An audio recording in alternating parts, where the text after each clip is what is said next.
Antoine Decaune fêtera ses 70 ans en décembre prochain. Côté carrière, l'animateur star de Canal+ ne cesse de jamais poser la question de l'âge et des conséquences que celui-ci pourrait avoir sur son métier. Je n'ai pas encore tout à fait 70 ans, je peux me permettre ce genre de coquetterie. Je ne me suis jamais posé la question en ces termes-là. Ni en termes d'âge. Si quelqu'un doit se la poser, ce n'est pas moi. Si est-il trop raisonnable cette manière d'aborder l'existence, a-t-il estimé, au cours d'une interview accordée à Télévision Magazine, parue ce jeudi 19 janvier. Le père d'Emma Decaune s'est d'ailleurs vu confier une nouvelle émission par la chaîne qu'il emploie. Baptisée Genre, celle-ci sera consacrée au 7e art. Fils de Georges Decaune, journaliste à la tête des premiers journaux télévisés, et de Jacqueline Joubert, comédienne, speakerine et productrice, Antoine Decaune est un vrai enfant de la télé. Pour autant, il est parvenu à se frayer un chemin, éloigné de celui de ses parents. Un schéma qu'ont également reproduit ses deux aînés, Emma, 46 ans, devenue actrice, réalisatrice et animatrice, et Louis, 35 ans, réalisateur et photographe.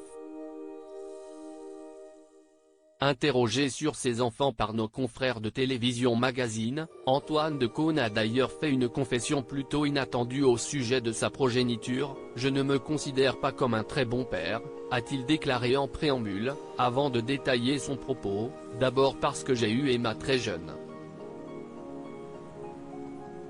Puis Louis, 10 ans plus tard, mais à un moment de ma vie où j'en étais encore à chercher ma place dans le monde, avec un métier où les frontières sont poreuses entre le travail et le privé.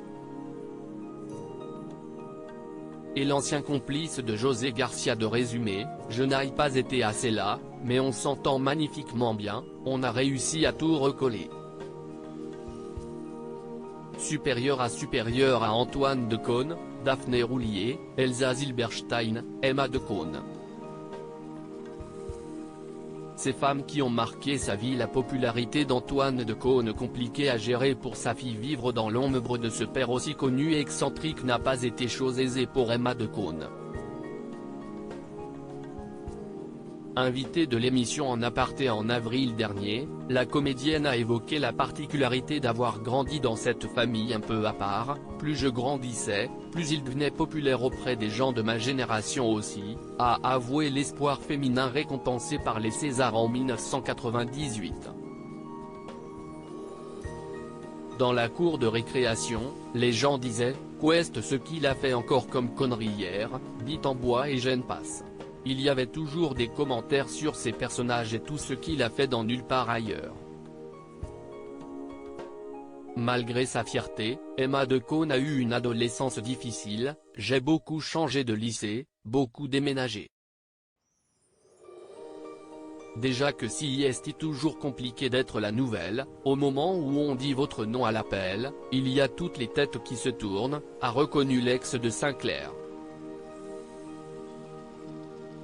Plutôt naïve, la maman de Nina n'avait pas pour habitude de se méfier des amitiés intéressées de ses camarades. J'avais tendance à penser que j'avais vachement d'amis, d'un coup et puis bah, c'était plus compliqué que ça, s'est-elle souvenue.